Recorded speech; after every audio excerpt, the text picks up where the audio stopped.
Welcome to the webinar about the learning methodology that is used for the course to develop a sustainability mindset. In this webinar, I will introduce the 10 principles of action reflection learning. This is a learning methodology developed in Sweden in the end of the 1970s, and I coded the approach and converted it into these 10 principles that you will recognize. Maybe you are already using several of those, and which really help optimize the learning opportunities in different situations. I have written it up in the book Action Reflection Learning together with Ernie Turner, and more recently in the book Stop Teaching: Principles and Practices for Responsible Management Education. These principles, as I coded them, you will realize that these principles are part of our cultural heritage. They are present in many thinkers, in many disciplines. It is a very mixed, blended framework that I am presenting. The reason is that what I found in the way this methodology was approached, these principles were underlying their exercises, their activities, the interventions of the facilitators. So really what I'm presenting here are 10 principles, and they in no particular order, and I will go through them. One principle is called reflection. And what does it mean? Basically, that reflection is a catalyst for learning. When we reflect, we are able to connect something we did with some results, some consequences. And if we wouldn't do that, we would go from one action to the next, really not understanding why something happened. We just would go repeating maybe patterns. When we reflect and we pause, we have a chance to go back and say, okay, why did this happen? So thoughtful reflection is an essential part of the learning process, and it really can help individuals extract greater meaning by reflecting on an experience. And if you see, there is a non-exhaustive list of thinkers, from philosophers to adult educators, some contemporary, others from very ancient times.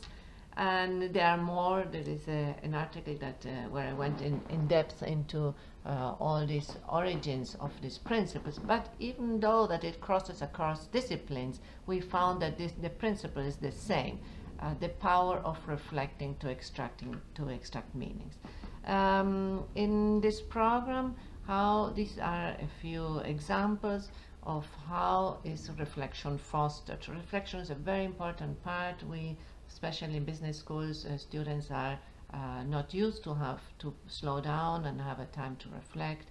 They are going from constantly in the doing mode, and so our opportunity to build in pauses to help them slow down and extract meanings are almost an essential part of this program. So how will you build in these pauses? Well, your creativity will tell you how. Maybe you're doing it already. Here are a few examples: doing a stop, reflect, write report, where you ask everybody to take a minute in silence and everybody writes down their thoughts and then they are shared. Reflection and dialogue, which is another process. I can share information with you in another place. It is a process where we sit in circle with a few rules for those that are familiar with dialogue, as it was promoted by Isaac and William Isaac, and also David Bohm. The principle of relevance, what that principle means is that our learning is maximized, optimized when the focus of the learning is relevant, is owned by, is timely and important to the individual. I always give the example how we learned to speak our language, our first language. We were 2 years old, maybe a year and a half, and we had maybe 600, 1,000 words already. How did we learn those words? Not by taking any course. We learned it because it was relevant. We wanted something that was on the table, we pointed at it, someone said, oh, say please, please give me the cup, and we just to have it, we repeated whatever was necessary in some cases. So it really was relevant, and that relevance, that timeliness is something that unfortunately is very much forgotten in our whole institutional education system. If we would keep the contents relevant and timely to the interests of the audience, we wouldn't have school dropouts. We would have so much better use of the time of our students. So the way we, again, you will see you see there a list of thinkers in different areas that highlighted the importance of this relevance in different terms, but what they were meaning is this concept. And so there are some tools that emphasize, for example, in the beginning of the class, we ask the students to identify what are their personal learning goals. What do they want to get out of this program? That makes it relevant for them. Or at the start of a session, we can ask them, what is a question that you have on your mind today? That will make it relevant. Also, just-in-time interventions, just being flexible in our classes and hearing where the interest, where the energy is. Incidental, accidental learning. This is a tool, a process to capture conversations maybe after a break. And people come back, and during the break, many times they get very excited talking about what really matters for them in this moment. And to bring that back and see how that connects with the conversations or the topics we have been exploring. Open space is the methodology of Harrison Owen, for those of you that are not familiar with. Very powerful approach where people group by the areas of passion and just work on that topic. Peer group coaching, another methodology to very simple to give each other coaching support. Another principle is self-awareness, and what does it mean? This is as old as the know thyself. Self-awareness helps people understand how their feelings, their thinking, their behaviors impact others.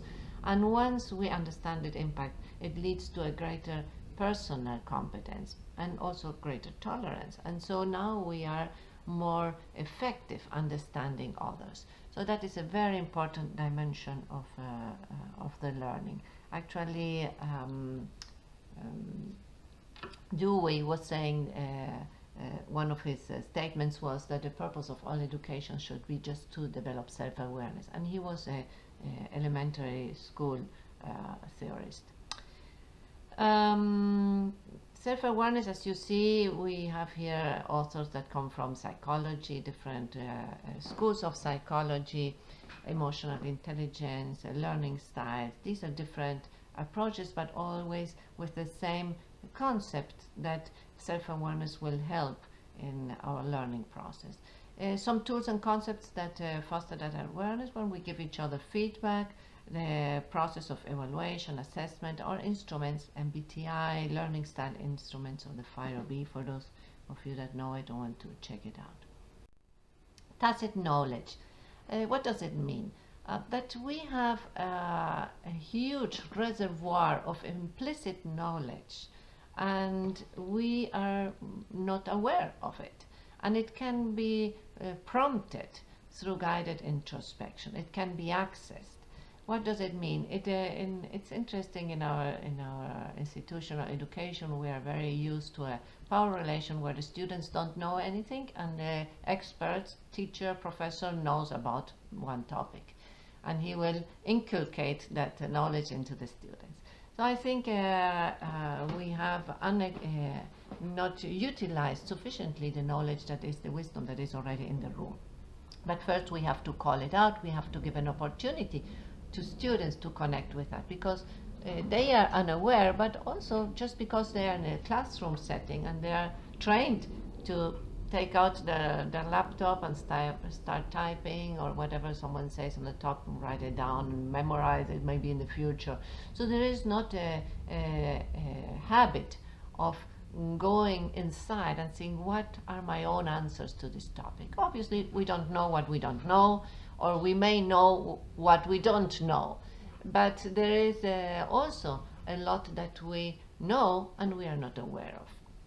So this principle goes into bringing out that tacit knowledge. How do we do it? A pause to reflect is a good way to do it. Instead of jumping and giving an answer, asking the students, what do you think about it? And listen what answers come from the group. And many times we are surprised to see how much knowledge or wisdom is in this room. Doing the briefs after an experience, how has that been for you? How was the reading for you? What did you think about this? How did this video impact you? Another principle is uncovering and building new mental models. What does it mean? That learning, a major learning occurs when people can identify their assumptions, their mental maps and mental models, and once they identify, they say, oh, this is just one way to see it. Maybe I can have there are other perspectives, and I can expand my understanding by challenging my assumptions and recognizing these are not facts, they are just assumptions.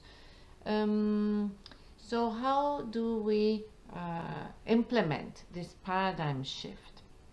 Well, for example, setting them up in learning partners. That is very powerful, just duos, and because a learning partner is someone that is having the same experience in the course with us, but really a very different interpretation probably of everything that is being said and read, because we have just come from different experiences.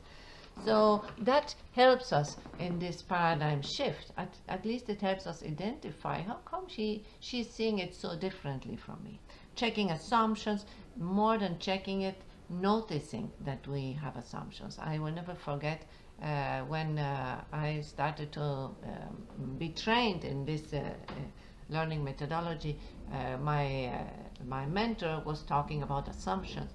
And we don't have that word, exactly that meaning in Spanish, and so I just didn't have that concept. To me, what I know, it is like it is. They are not assumptions, and so it was really an eye opener for me. I was realizing that I had assumptions. I didn't have the word for it, because the most similar word in Spanish is supuesto, which is more like a hypothesis, but some information that you take in. It doesn't have the power of the word assumptions. I don't know if your language is not English, how it is in your own frame. Doing trips, going to unfamiliar places, having interviews or conversations with people that we are not familiar with, that are outside of our area of comfort. It's a wonderful way to uncover our mental models and to expand our understanding. Also the project work. The next principle is about systemic connectivity. What does it mean? This refers that we live in a complex, interconnected world. And so when we want to address personal or organizational issues, we must understand how different systems are influencing each other and how they are coming all together. And so many systems are at play in every situation that we really will have an exhaustive list or understanding of all the systems. But how much can we expand it? And I think I had shared with you in a previous, in part one, how we could think about the different stakeholders of involved in one particular problem. Is it just me? Is it my the people that are around me? Is it how large are the borders of my own world?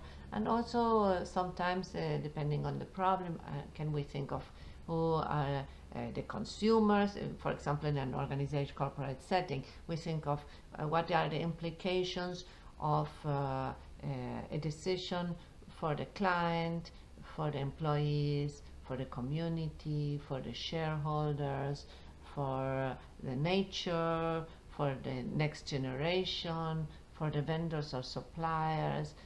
There are so many systems that are at play. And it is very important that we help our students to expand, first to identify that there are so many systems at play. The next one is called integration. And that means that we are a combination of mind, body, spirit, and feelings also. And we respond best when all, I should say all four, not all three. All these four areas are engaged and valued. And this is something that we have seen from very contemporary thinkers. Also, this is, as I said, not an exhaustive list, but the idea of integrating, and just the image of yin and yang can show you that this is not something new. But it is amazing how we forget this in a traditional learning setting. When we, maybe if we go to a retreat, we have a more holistic learning situation. But when we are sitting in a classroom as a student, when we are standing in front of a classroom as a teacher, we forget that we can bring the whole person into the room. But when we do it, and if you have done it, you must have noticed how amazing results that has for the whole learning atmosphere. It just really opens up each person. I was talking to one of our LEAP cohort members, Steve Shine, and he says he plays the saxophone, and he sometimes brings the saxophone to the class, and he is teaching sustainability and I think other subjects. But when he, what is the connection with bringing music, or himself being a musician, bring it into the classroom? It just opens up, creates a different learning atmosphere. A colleague of mine, Jim Stoner, he was sometimes doing parties in his apartment in New York, and so he was inviting his students, okay, today in the afternoon we meet there, and just understanding that there are more than bodies sitting on a chair, or heads sitting on a chair. Very powerful. And so it is a challenge, how can we create with little interventions? It's not about redesigning the whole class, but with little processes, little, maybe one phrase, one check-in when we start the day, instead of starting, okay, this is what we will do today, just do a round, everybody says hi, and where are you coming from this morning? Not geographically, but from what word in your mind. So people land from work, have worries, others have things, joys with their family, others just are thoughtless. Wherever they are, just checking in is a way of being fully present. Very important how we create this presence and how we model it. We are also another principle is social learning. This means that the learning really multiplies when we have an opportunity to interact with others and to share what we are learning and listen what others are learning. That doesn't mean that we don't learn alone. However, I am still reflecting if we actually ever learn alone, because even if we are sitting down and reading, when I am sitting on my own reading a book, I am learning with someone, which is this person that wrote, thought something, put it down in writing, and here I am having a dialogue, asynchronous. I write down notes, but I am having some kind of interaction with this author. So, but how can we multiply the opportunities for students to learn with others? I think we have to be very thoughtful and careful. I was doing an informal interview on a plane with my two young people who were sitting next to me. One was from dental school and the other was doing medical school. And I asked them how their learning experience was, if they had good teachers. It was very interesting. And one of the things I asked them about if they worked in groups. And so they said, oh yes, and both hated it. So I said, so why do you hate it? Oh yes, because you are in a group and then people don't pull their weight and they don't show up, and then it just gets very slow and they don't understand, or they say things that you say, how can he say that? And I say, oh, would it be better if it would be with your friends? No, even worse, because if they don't do pull their weight or do the park, then you don't want to get upset with your own friends. And then they were saying, so I asked them, has there ever been a situation where you did work in a group, in a team, and it was good? So they thought, they did a pause to reflect, access their knowledge, their tacit knowledge, and Then one said, well, actually, yes, when we work on a project, it's better than trying to understand the text. When we have to go together with others to interpret a reading, that is not good. But when we have to do something together, then it is very powerful because people have different ideas and we really get much more done, it's more creative. And the other person agreed. So I was thinking of that, and that is really a challenge for us when, as teachers, when we group them and give them tasks, to be careful that this doesn't become a burden, ineffective and not effective experience, and really that how we can design it in a way that it is powerful. Repetition and reward, this principle, as you can see, if you have come from humanistic or behavioral sciences, you will recognize a lot of the different authors that are quoted here, and you will see what an eclectic salad this is, really, these principles, because we find these principles that they have been used by behavioralists like Pavlov in this case, Skinner and Watson, but then also very contemporary systemic thinkers like Bandura, educators like John Dewey. So what is it about this principle that people would never talk to each other because they have such a different understanding of reality, interpreted in a different way? However, they come together when we talk about this principle. Well, they don't. We make them come together in this box. What is it about? Repetition and reward? Well, really, that practice brings mastery, and a positive reinforcement increases the assimilation. We just like to be appreciated in what we do.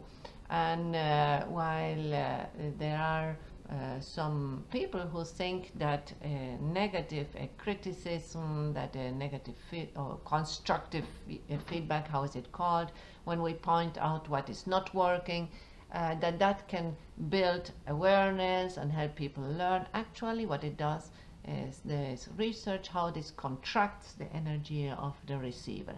We still receive it, and we receive it maybe with a lot of feelings of guilt or fear or intimidation or damage in our self-esteem, or we can get angry but cannot express it because there's a power situation. If you're the one grading me and you're saying that everything I'm doing is nonsense, well, I cannot contradict you very much, at risk to not have a good grade.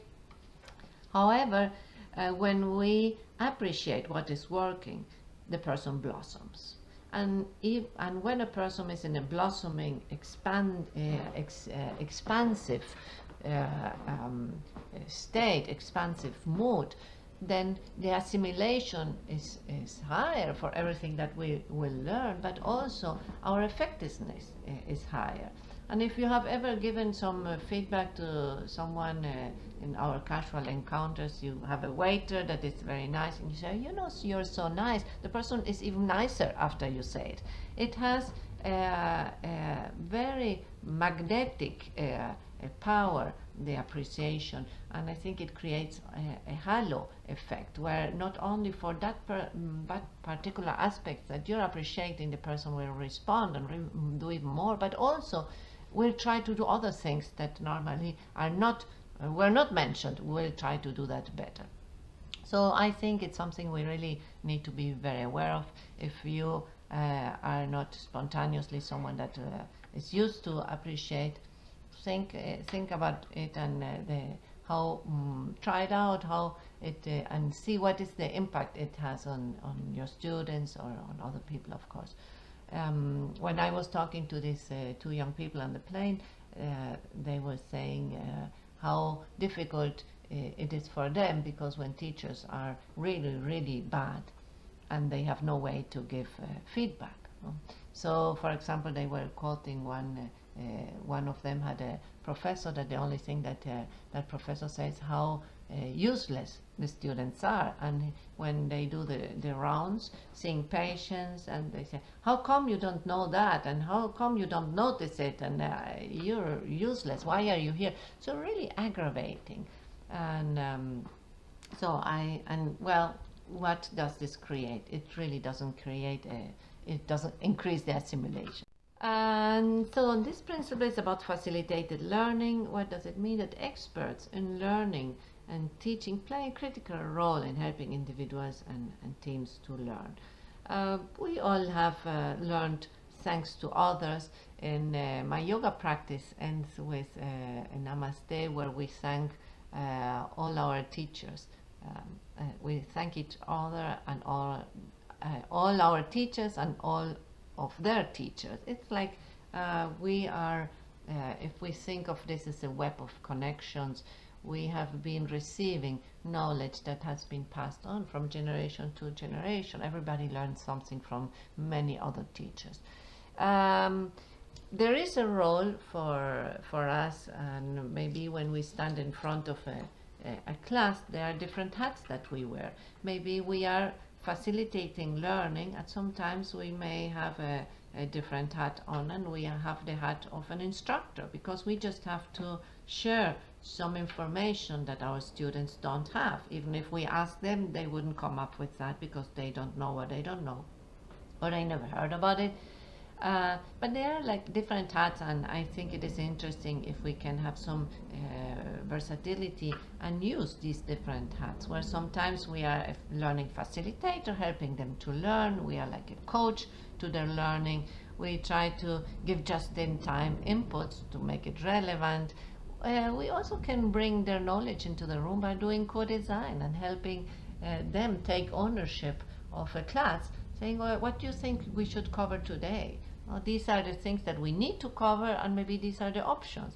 And where is the interest, where is the passion, where is the energy?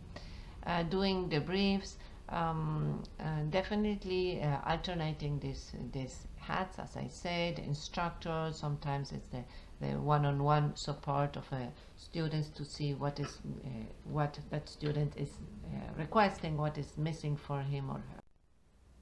So this concludes the webinar about the learning methodology that I have been using when I teach the course on the sustainability mindset, and that you may consider using those principles in your own teaching.